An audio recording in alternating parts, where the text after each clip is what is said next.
کھونے والا پاتا ہے۔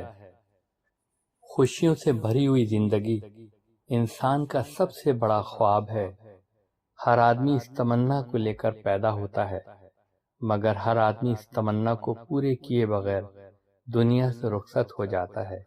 اس ناکامی کی وجہ یہ ہے کہ تمام لوگ اپنے خواب کی تعبیر اس موجودہ دنیا میں چاہتے ہیں، مگر موجودہ دنیا اس آرزو کی تکمیل کے لیے کافی نہیں۔ ہم اپنی زندگی کو کامیاب بنانے کی طرف ابھی سفر کر رہے ہوتے ہیں کہ ہم کو موت آ جاتی ہے۔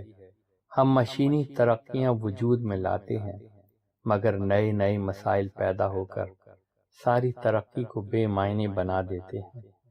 ہم اپنی پسند کے مطابق اپنا ایک گھر بناتے ہیں، مگر دوسرے انسانوں کا بغض، حسد، گھمنڈ، ظلم اور انتقام ظاہر ہو کر ہم کو الجھا دیتے ہیں، اور ہم اپنے آشیانے کو خود اپنی آنکھوں سے بکھرتا ہوا دیکھ کر اس دنیا سے رخصت ہو جاتے ہیں۔ آدمی کی تمنائیں بجا ہیں، مگر ان کے پورے ہونے کی جگہ موت کے بعد آنے والی دنیا ہے، نہ کہ موت سے پہلے کی دنیا۔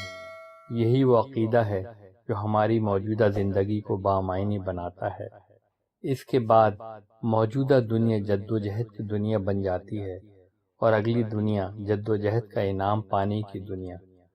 موجودہ دنیا کو منزل سمجھنے کی صورت میں آدمی مایوسی کے سوا اور کہیں نہیں پہنچتا، جبکہ آخرت کی دنیا کو منزل سمجھنے کا عقیدہ اس کے سامنے ابدی سکون کا دروازہ کھول دیتا ہے۔